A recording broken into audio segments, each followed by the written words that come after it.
The Eternal Lonely Day. By Star Scribe. Chapter 17. A Little Digging, 292 AE. The teleport took her in a flash, briefly blinding her and setting off all the thermic energy indicators in her helmet. She had given herself a full 20 feet of breathing room over where she guessed the surface to be, in case her calculation had been vastly wrong. It was, and 20 feet was more like 50. The parachute on the back of her armor exploded outward as she started to fall, but it wasn't enough. Parachutes weren't meant to work at such short distances. It was night, but even the gloom of evening did not take away her view of the ground rushing up to strike her, not with the night vision her helmet gave her. The fall was slower than she had expected. Archive had jumped from moving planes before, more often than any sane person. In all her falls, she had never found the laws of physics not responding correctly. If this was 9.8 m/s2 of acceleration, then she knew less about physics than she thought she had. She landed with a thump, robotic joints and actuators forcing her into the optimal posture to absorb the worst of the landing. Nothing broke, and over the next few moments, she could hear the parachute retracting. Evening in Motherlode looked unchanged, at least as much as she could see it in the distance. As she had suspected, this mine was past the active mine shaft by some distance, though still sheltered by hills on one side and thick forest on the other.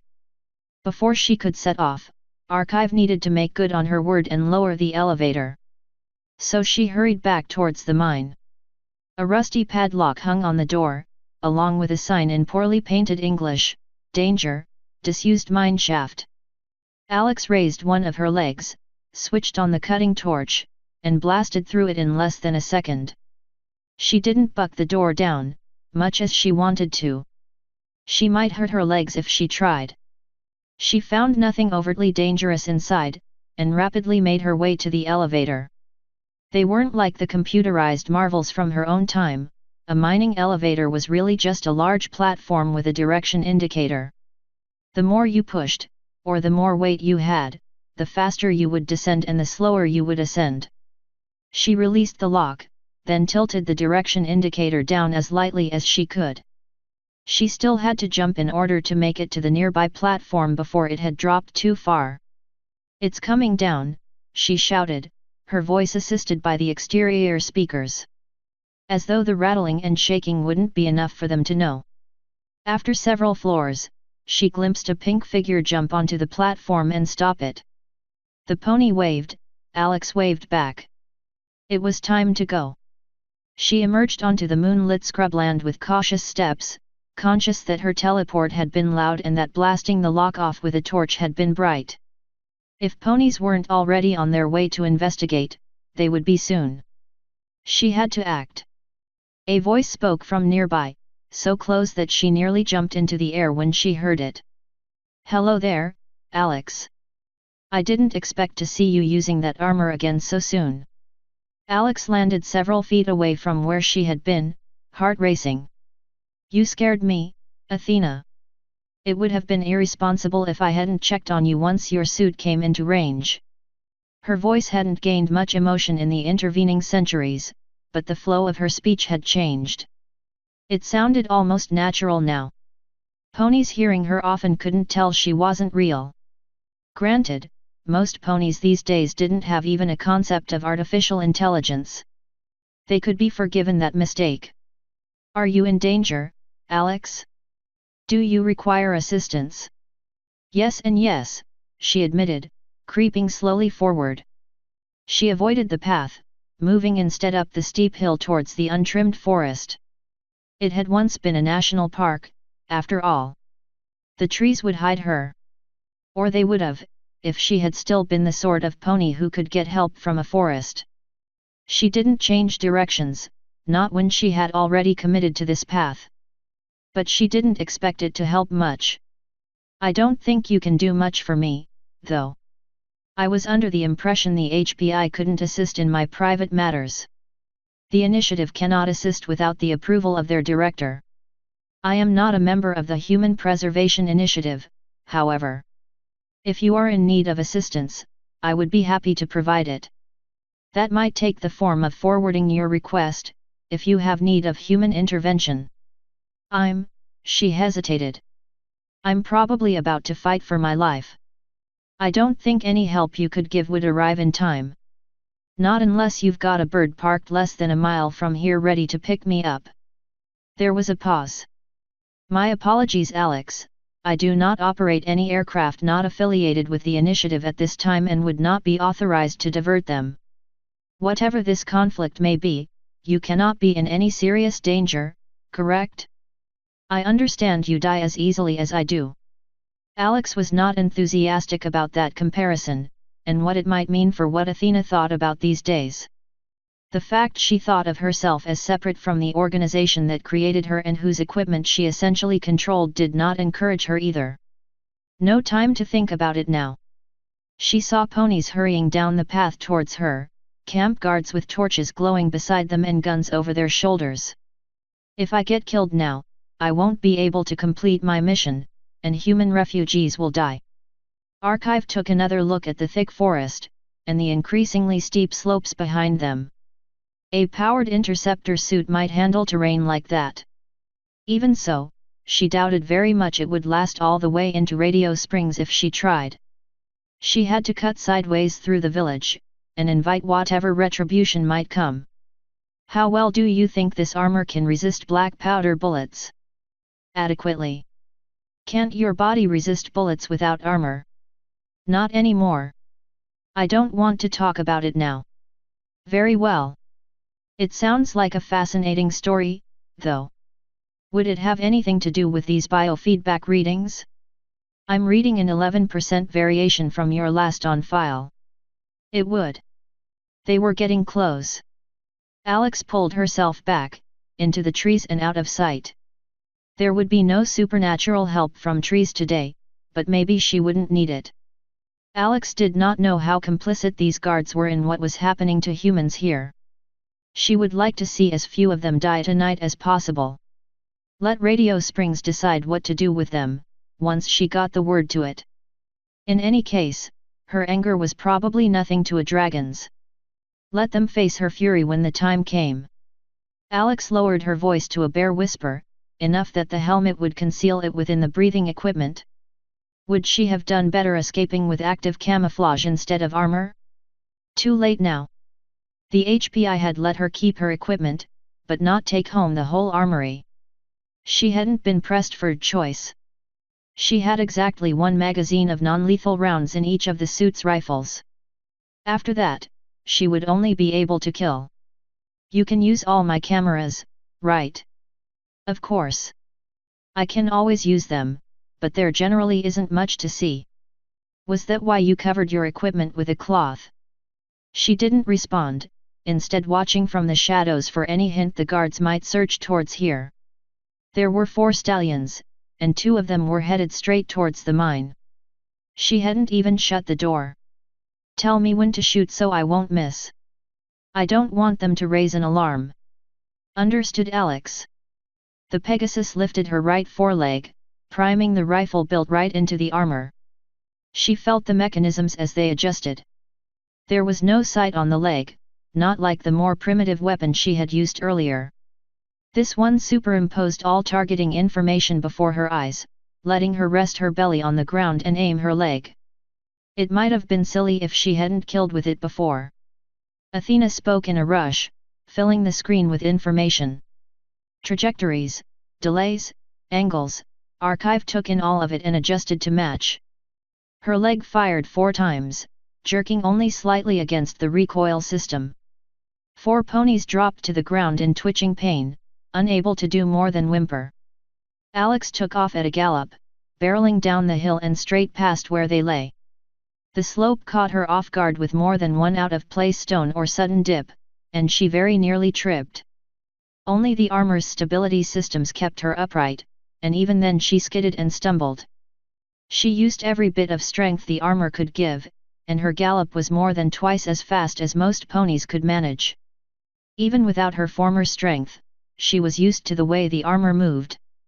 As an earth pony, her magic had felt restricted by the metal, now it felt more like the metal was carrying her. Buildings rushed up to meet her and she didn't slow to look closely. Thanks Athena. Keep an eye on my threat detection, I don't want anything sneaking up on me. There is little danger of any sneaking now, Athena said, over the ringing of an alarm bell from somewhere ahead. The bell reserved for a raider attack, something Alex had never heard outside of drills. She swore loudly into her helmet, as distant ponies climbed up onto observation posts or onto buildings, preparing themselves for an attack. Her attack. Your cameras observe 19 armed hostiles. 6 appear to be aware of your presence. The first. I see him. Alex lifted her leg and fired at the Minotaur emerging from the guard post that separated the camp from the mines. It took the rest of that magazine to bring him down, though part of that was because she hadn't stopped moving to shoot.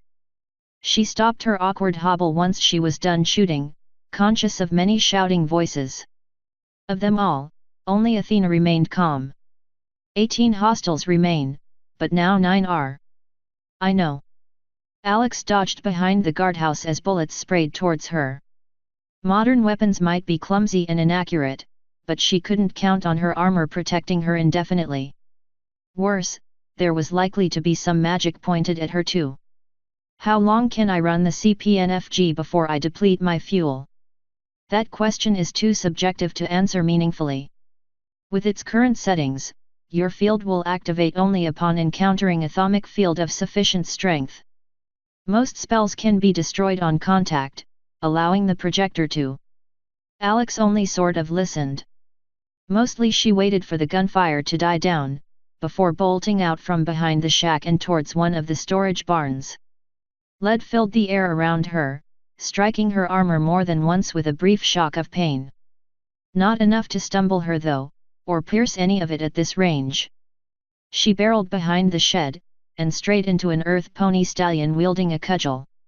She heard shrill beeping as the CPNFG engaged, depriving her adversary of his strength. Without it, she would have been slammed to the ground and probably broken half her armor. Instead, the stallion went flying, impacting the shed with enough force to rain splinters on her as she kept running. That was 3% of your power reserves. Athena's voice cut through the pandemonium. Not to mention minor damage to the servos in your back legs. I would avoid trying it again. Alex hesitated for a second, taking in the remaining obstacles. Like all smaller settlements, the mining camp itself had a wall, meant to discourage wild animals and raiders from attack. The walls themselves were not too tall, perhaps 15 feet, rimmed with spiked timber. Earth Pony Alex could have leapt the wall, but Pegasus Alex would have to find a ramp. There were at least 3 ponies on the wall. As she watched, a unicorn was rotating a crude Gatling gun to face inward. At 800 meters, there was no chance non-lethal rounds would have enough force to stop him. APR engage. She glared at the wall under him, and twitched her back leg in the necessary activation command. Her single rocket streaked across the night, locking her armor briefly against motion as it resisted the recoil. White cut through the night, then struck the wall. A rocket meant for the armor plates of a tank hit the wall like a wrecking ball. Logs feet thick turned into matchsticks as the shockwave sent every pony nearby tumbling through the air. Ammunition stored just above the wall was caught in the blast, starting a secondary explosion that consumed the gun and the top of the wall and sent bullets shrieking through the air. All over the camp glass shattered from the force, and the explosion shook Alex even within her suit. As soon as her suit could move again, Alex went pounding through the wreckage, ignoring bits of falling metal or wood as she ran. A few ponies on the other end of camp still had the presence of mind to shoot in her direction, but none fired very accurately.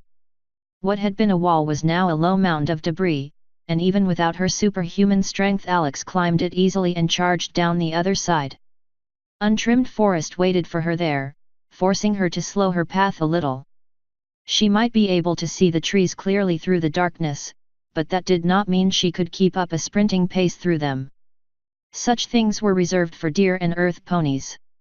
What she could do was keep moving, directing her path at an angle that took her towards the train tracks and the sound of a distant locomotive.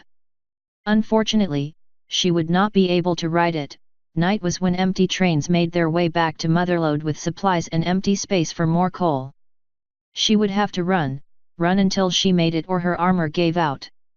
One of the two. Do you think they'll try to follow you? Unfortunately. She didn't slow, though in the armor she wasn't winded. It did most of the work, she just had to keep her body going through the motions so the armor wouldn't hurt her. There were horror stories of powered armor like this snapping delicate Pegasus bones when they stopped too abruptly, and she wasn't about to find out if those rumors were true. Breaking many of her bones would really slow down her ambitions of learning how to fly.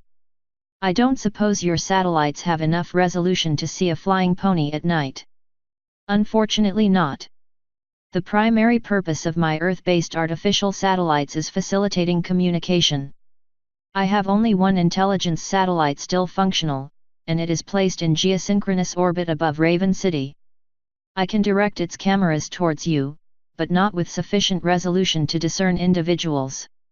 Yeah, I figured.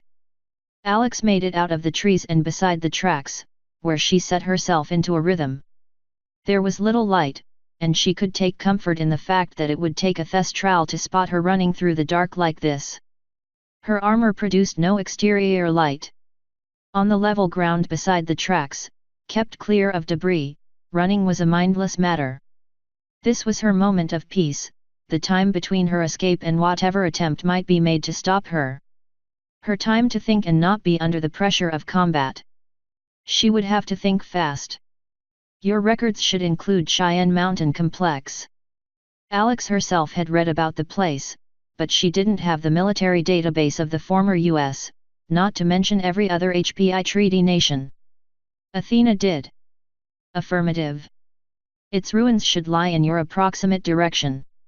Is that your destination? Yes, but I don't think it's in ruins. I was not aware of this information. She couldn't shrug. You are now. It's been maintained as a covered knowledge repository by a secret society of ponies. They've operated since the event, but I can't give you many of the details. All that matters is they're the ones really in charge of Radio Springs. Most of the founders are dead, but one was a dragon, and we were personally acquainted. I believe her to be my best chance for completing my mission successfully. Speculation, you provide this information for a purpose. How may I assist you with it? I need to know if there were any alternate ways in. Secret escape routes, perhaps. Stuff that wasn't ever published. I think my name is on the list of ponies their guards are supposed to let in, but I don't have time to be wrong about it. I'd like to break in and find the dragon myself. Is that advisable? Alex chuckled. It was a good way to avoid thinking about the ponies she may be killed just now. Human refugees or not, complicit in murder or not, it never got easier to take life. She was going to have nightmares tonight. Probably not. But the last time I was invited, it was for a funeral. I didn't come. She glanced once over her shoulder, searching the sky. But Athena was already using her cameras, and had said nothing. Whatever pursuit might be coming hadn't caught up to her yet. It probably wouldn't, unless it came on wings. Is your lack of attendance significant? It might be. She's a teenager going through emotional trauma, and I've known her to be unstable. I rate the likelihood of her being happy to see me as extremely low even if I don't break in. Pause. Did you find me my entrance? Affirmative. The program spoke into her ear. The passage you're looking for is an emergency evacuation shaft hidden in the mountains at a location I will indicate to your GPS systems. You will likely need to excavate a few feet of loose earth in order to reach it, as no metal is visible in my most recent photographs. Alex sped up, conscious of the growing roar of a train ahead of her. She could see light on the horizon, no doubt the train's headlights. When it got much closer, she would retreat to the trees again and wait until it passed. Best if the train could give no reports of her to Motherlode when it arrived. Ponies overhead. Athena did not sound frightened, but she did sound urgent. Flying in formation. Do not appear to be watching the ground very closely. Outside of weapons range. Alex looked up, letting her helmet highlight their distant specks. Sure enough, she could see 5 ponies in the air, flying in a diamond formation not at all unlike the ones used by migrating birds. They were very high up, too high for a Pegasus to get much of a look at the ground this late at night. As Athena had said, they were well outside weapons range, and flying fast. They flew almost directly parallel with her. No doubt they were intent on the same destination. They were going to warn Radio Springs about her approach. It was a good thing her destination wasn't actually in the city. I'm going to need a path that takes me around the pony settlement, but as directly to the escape tunnel as possible. Can you make me a map? Uploading now. An arrow appeared superimposed on the ground around her, guiding her. So long as you don't use the CPNFG again, you won't deplete your suit's power. At your current speed, you will reach your destination in 3 hours, 7 minutes. Can you continue running that long? No again. Alex felt a pang of anger at Discord. Couldn't he have asked when she was ready to get a blast from his magic? Being changed into another tribe might be the boon he suggested for her quest to become an alicorn, or it might not. But if she'd had the choice, Alex would have taken it while safe at home, where she could enroll in a university flight class and not be placing herself and an adoptive child in danger. I'll need water at least. Find me a river or something as close as you can. That should be all I need. Sure. Uploading route suggestion now. Is there anything else I can do? Alex hesitated. If she said what she was thinking, she would not be able to take it back. I need an audio conference with Director Gideon. Can you get him for me? There was a silence, and Alex ran on through the dark for several minutes before she heard her reply. Gideon is asleep. I could wake him for you, but... No. It can wait until he wakes up. Just set me up with a meeting and get him when he's available. ******. Alex dug. She dug until she scraped the paint off her four-leg armor. She dug until her limbs were screaming and she had to stop. After she had sat to have a breather, she kept digging. It took from 24% to 18% to get the heavy steel uncovered. So much of it had rusted away that the dirt went from tan to deep red, yet still she dug.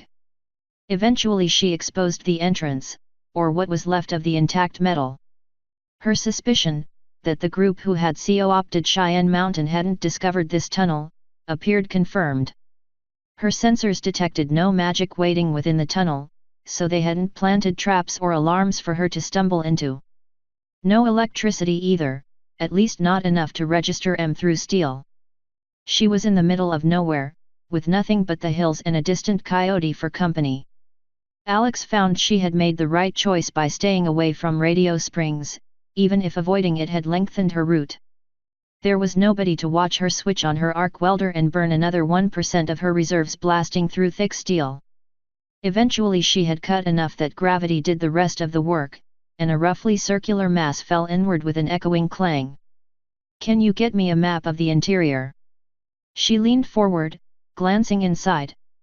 I know you won't be able to help once I get underground. Unfortunately not, Athena admitted. Here's your map. Be safe, Archive. Director Gideon has been in some kind of tactical meeting since morning, so I cannot yet offer a time when you will be able to meet with him. I am sorry. No need. Alex took a deep breath, then leapt down into the open pipe. I'll be gone for at least an hour, perhaps more. Better not schedule anything until you read my signal again. So unless you can magically make a spurned dragon forgiving, I don't need anything else. If I had diamonds to give you, I would suggest a bribe. She smiled slightly. That's an interesting suggestion. She took one last look towards the sky, as though she could see the numerous satellites that carried out Athena's local assignments. She imagined antennas pointed towards her, perhaps with a woman in a spaceship full of flashing screens. She waved, then started walking. It was over a mile before she reached the facility. Alex feared she would find her way to some collapsed tunnel and that would be that, but this fear proved in vain. Thick steel and little moisture or seismic activity appeared to have preserved the tunnel proper. It hadn't been made very large, just high enough for a single file line of humans to walk without scraping their heads. The ceiling was still around, with a long line of defunct emergency lights. To a pony, the space wasn't cramped at all, though she couldn't help but be nervous all the same. Something inside her felt trapped down here, and occasionally fear would bubble up in her and send her hyperventilating. This is stupid, she told herself. I was fine in that mine. I'll be fine down here. Of course, the mine had been freshly cut through solid stone. The dirt above her would turn to stone eventually, but she wasn't sure when. This tunnel had probably been dug more than 3 centuries ago. Every few paces brought another creak, or another groan from the steel. Hopefully there was concrete outside, to give even greater strength to this escape tunnel. Hopefully. The end of the tunnel couldn't come soon enough. Eventually it did, without any past or present cave-ins to prevent her from reaching her destination. She stopped at a complex pressure mechanism, rusted to near ruin. Fortunately for her, whatever door had been here had already been opened and was resting against the wall. It did not look like the door would ever move again. At a glance, it looked to be several feet thick. Several feet of metal she couldn't have moved if she wanted to. Beyond the door was a stairwell set into concrete and covered with dust. Alex climbed, checking her remaining power with every step. 14%. Enough to get her through a few spells, if she had to. At the top of the stairs was a metal plate, along with a simple pull mechanism. She pried it open with one retractable claw, and brought it down in a single forceful motion. The metal plate clicked, and light spilled down through a faint opening. She had to shove up against it, pushing with all the force her armor could manage. Eventually it started to give, and she leaned into the effort. With one final shove and a grunt she lunged up through empty air, even as the plate swung outward and around to clatter atop many identical thin flooring plates. The first part of her mission was complete, Archive was inside. Now all she had to do was find an emotionally unstable dragon, get her help against ponies who hadn't done anything to directly harm radio springs, and somehow not get roasted in her nearly depleted interceptor armor. How hard could it be? Asterisk asterisk asterisk. Alex clambered out from her hidden entrance, out onto the concrete floor. She wouldn't be disappearing in any dark hallways with her forelegs both almost polished silver from the effort of digging. Alex did not remove her helmet, not yet. If she knew anything about this group, it was that paranoia ran strong. She wouldn't be past the traps and dangers just because she had skipped her way in. Could they kill her? Probably not, but she didn't feel like chancing it with her Pegasus body on the line. If she died today, there would be no pony to help the miners, and she would have no way to learn weather magic. It was time to survive or die, and she felt like surviving. Cheyenne Mountain Complex had once been the headquarters of NORAD, but those days were long gone. As she walked, Alex was conscious of the heights of technology once reached here. Though the ponies who had co-opted the bunker had tried to keep it running, they had been as powerless to halt advancing time as the ponies living everywhere else.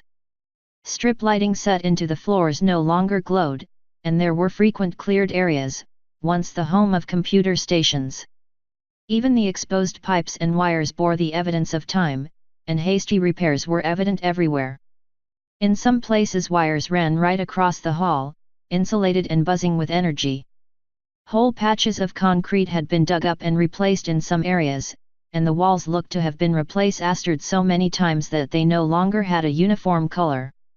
Yes, she was walking around in a structure that had been continuously occupied for 3 centuries. Occupied by a civilization that could not recreate the achievements of its predecessor. Archive knew now how the people of the Middle Ages must have felt as they looked upon Roman monuments. It was all she could do not to weep. But she couldn't be distracted, not when so much was on the line. She had to find some pony and get directions to the dragon. Archive had the map, but what she didn't have was any idea where a teenage dragon might be living, or what any of the rooms had been changed into for that matter. Yet of one thing she could be fairly confident: Radio Spring's characteristic radio was still running. It must take some amazingly skilled engineers to keep an ancient transmitter like that working. She could find them, and then politely ask for directions. The transmitter itself would be trivial to find: follow the M. Stone or not, that much power couldn't be masked. She overlaid the additional information onto her HUD, and started walking. The facility was still lit, albeit by flickering modern bulbs instead of the steady light of the ancients. The low hum of machines echoed all around her. Even so, Archive couldn't help feeling the place was more a tomb than a bunker. As she wandered, she passed several powerful thermic readings, and couldn't help but take a peek inside one of the rooms she had detected them from. She glimpsed a large stone room, packed with pre-event server racks. She almost ducked her head out again, until she noticed that the machines looked intact. No corrosion, no rot, no decay. How was that possible in a room open to atmosphere?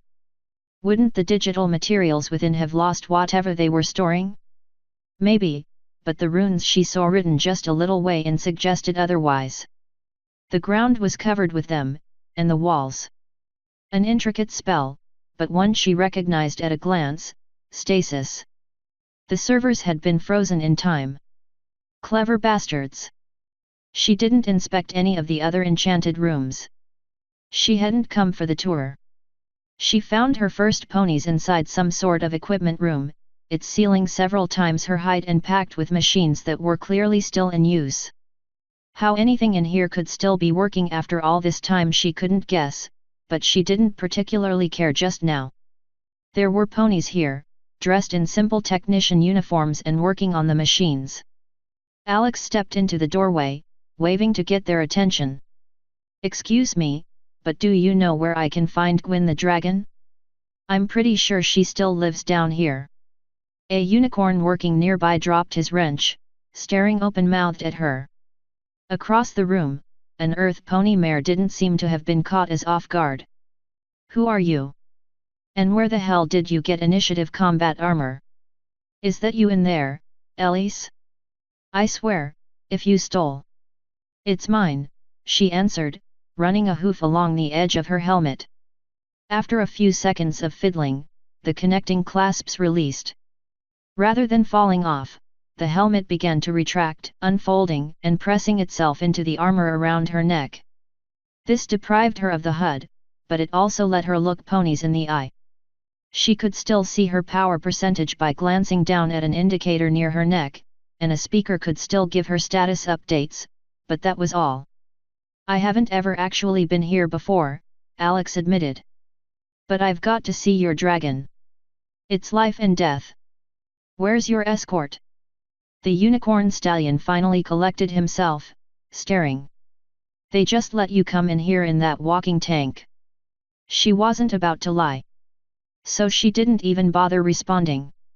"Do you know where I can find the dragon or don't you?"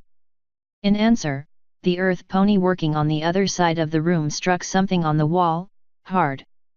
An alarm started to sound, echoing through the room and throughout the bunker all around them. "Security alert in engineering," called a voice, over and over and over. "You're lucky I didn't come in here to hurt anybody." Alex shouted at the mare, glaring. She pressed at her neck, and her helmet reassembled, covering her face. The unicorn levitated a length of cable towards her, unraveling it in the air and going for her legs. The cables got within about a foot of her before falling limply to the floor, levitation extinguished. "Damn it, I don't want to fight you people." She retreated a pace from the engineers, pulling the door and slamming it shut behind her. A few tools struck it moments later, no doubt thrown by the stallion as she retreated. Before they could force the door, Alex turned her welder to the door and blasted the knob, melting through almost at once and leaving only molten slag. She didn't have time to do a better job, because at that moment security arrived. She had to hand it to these ponies, they were fast. Not running, but literally flying down the halls, halls barely wide enough for their wingspan and with only a standard human height to work with, often interspersed with cables and pipes. She was a little less surprised to see all three of the security ponies were Thestrals, since their flight magic was a little more adaptable to underground use than a Pegasus. They wore what looked like bulletproof vests, along with helmets with adorable holes for their ears. All three were stern-looking stallions, and all were armed. She made no attempt to flee as they surrounded her, not as they drew their weapons and not as they aimed. She was reasonably certain they wouldn't shoot. "I don't know how the hell you got in here," said the bat pony directly in front of her. "But you're not getting out again. No sudden movements." "I need to see your dragon," Alex said, holding still. She watched the ponies behind her through her HUD, ready to react if they went to shoot. She was not about to die today. "I haven't stolen anything, or broken anything aside from the door." She glanced briefly over her shoulder. "Sorry about that. Some of your staff were getting violent." "It was either that or hurt some pony." "Some pony," repeated the pony on her left, mockery thick in his tone. "Who'd you steal that armor from, sympathizer?" "I need to see Gwyn," Alex repeated. "If that means I have to wait in a prison cell, that's fine. I'm not here to fight. Wherever I see her, it's gotta be soon."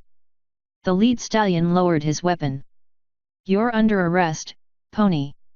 You aren't in any place to make demands.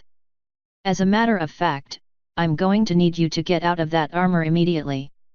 You're going to remove it, and then we'll—" "I will not remove it," Alex interrupted, her voice neutral, but cutting over the stallion by aid of the speakers. "It's proprietary technology. I swore I wouldn't lose possession of it under any circumstances."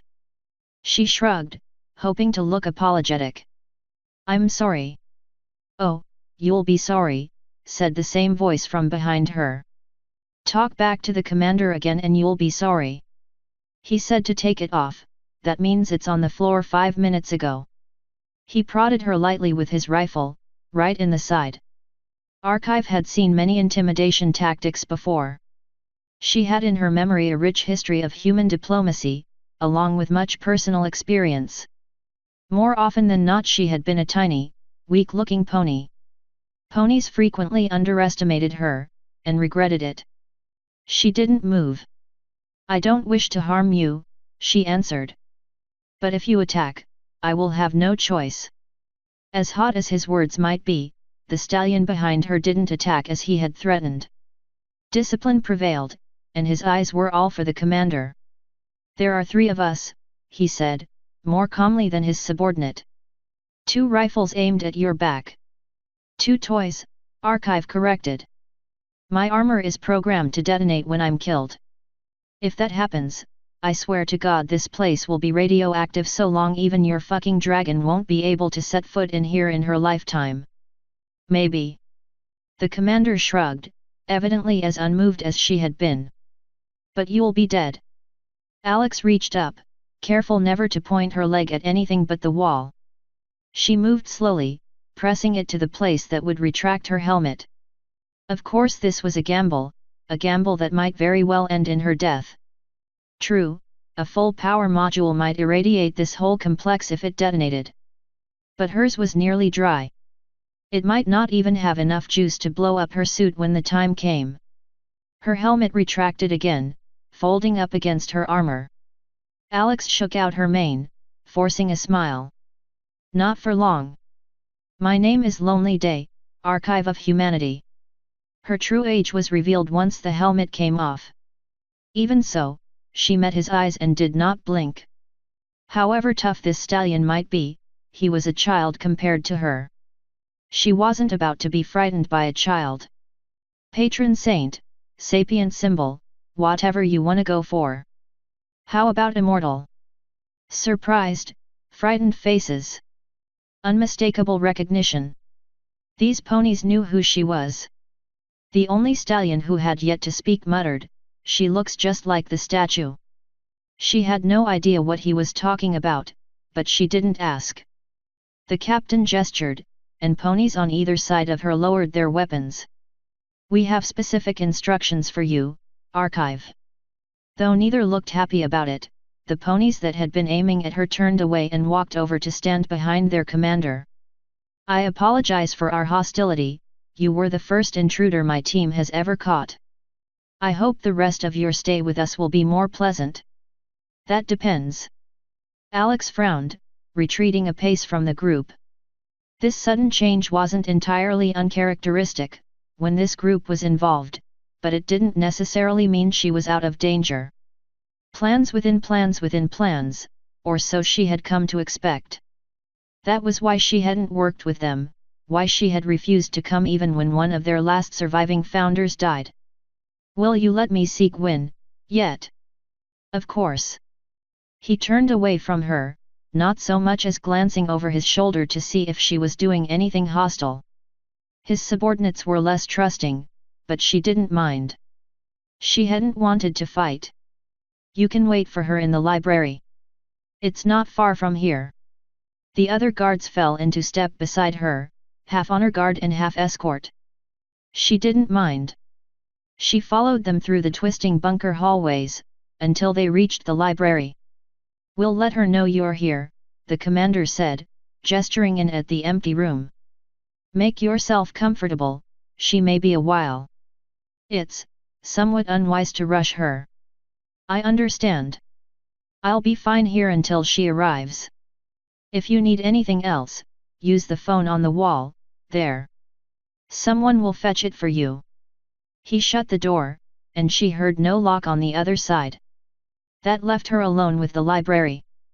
Though obviously built for the staff, the library seemed far more old-style than much of the decayed modern that she had seen elsewhere. Rich wooden shelves, antique tables, and even more antique books. She spotted more than a few equestrian reprints made in Alexandria, though just as many titles here appeared to be reprintings of pre-event volumes. The chairs looked comfortable and well-worn. There was some kind of golden liquid in a decanter on one end table, along with what she swore was an old-fashioned snuff box. Alex didn't bother sitting down in a comfortable chair, she wouldn't be able to enjoy it from within the armor. Not to mention she probably smelled like wet bird under all that steel, and it felt wrong to soil such a comfortable space. So she took a book she had found sitting on an end table, Good Omens, sat down on the ground, and opened it to read. She could wait. Exhaustion could wait for this last conversation. All she had to do was tell the dragon about the plight of her miners, and it would be downhill from there. Unfortunately, Alex had been up for well over 24 hours now. Stress from her escape and stimulants from the armor had kept her awake, but now her helmet was off and the stress faded into the background. It was so hard to stay awake. So hard, she couldn't.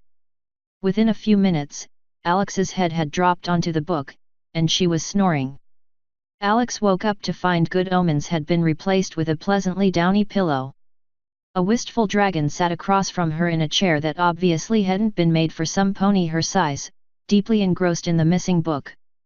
A fine choice. Two of my favorite authors, Pratchett and Gaiman. If knowledge is power, power is energy and energy is mass, then ultimately a library is a genteel black hole that knows how to read. She closed the book carefully with two of her talons. Now the dragon known as Gwyn to her organization and White to just a few looked either like a depressed teenager or a weary librarian. It was hard to say for sure which. White was ill-named, her scales shimmered crimson. She stood, or rather slouched about 7 feet tall, not quite fully grown and with all the telltale signs of adolescence. Her gangly proportioned limbs made her look less like a dragon and more like a praying mantis. I have several copies, and books yearn to be read. You may keep it, if you wish. She gently lowered the book and inched it back towards Alex, before clasping her hands together and peering down upon her. Tired though she looked, embers of the sun gazed keenly out beneath those lidded eyes. I have heard no end of stories about you. I've promised quite a few of the deceased that I would slap you something silly if I got the chance. She let the words hang in the air. The embers scanned Alex's every move, every reaction. Why are you here? Why are you bothering me? Why now? Alex sat up, blinking away the tiredness and the confusion of her sleep. It hadn't been long, she was sure about that. There was no earth pony magic to fill her with energy and wake her up, not this time. She tried the suit with a twitch of a hoof, but it refused. The flashing medical icon in the corner of her vision probably meant it wasn't safe to give her any more stimulants. The most important facts took little of her concentration to determine, however. She had fallen asleep, and the dragon hadn't attacked her. Stories of dragons in the old world might describe them as proud creatures with their own codes of honor, but she held no illusions about the truth of that now.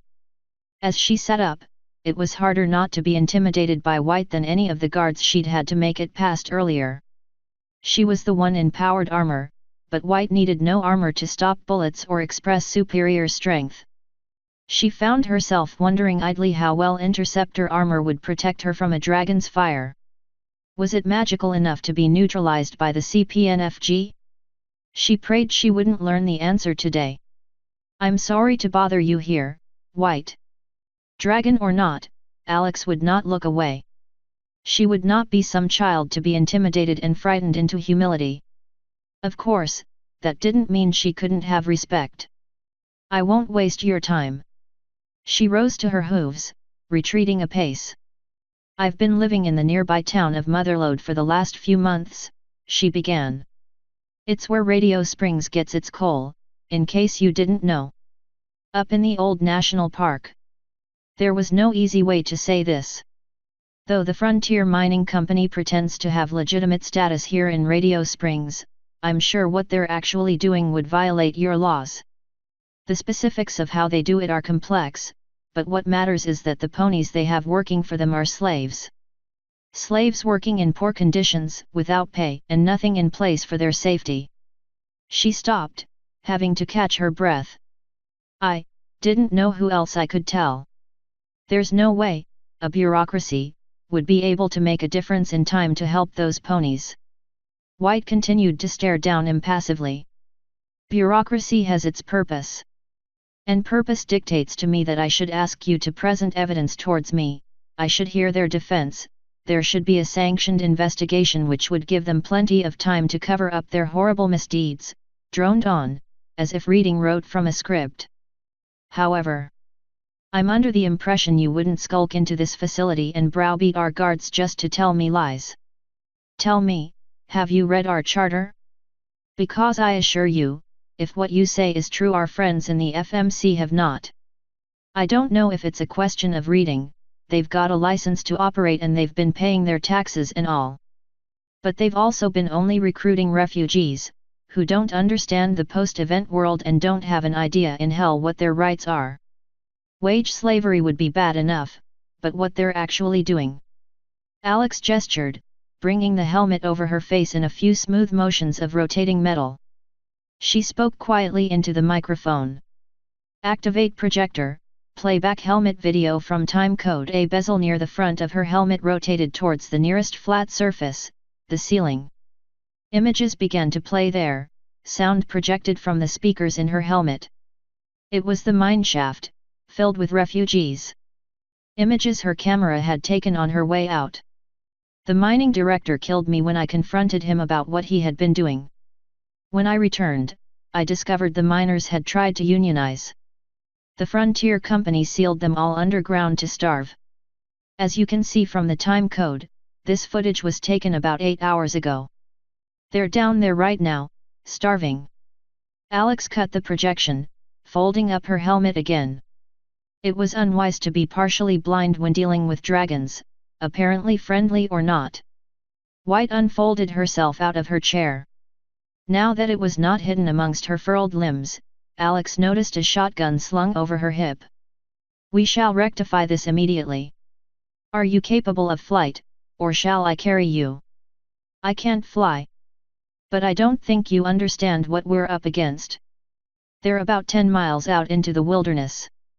They've got a private militia of at least 30 men. At least, she trailed off.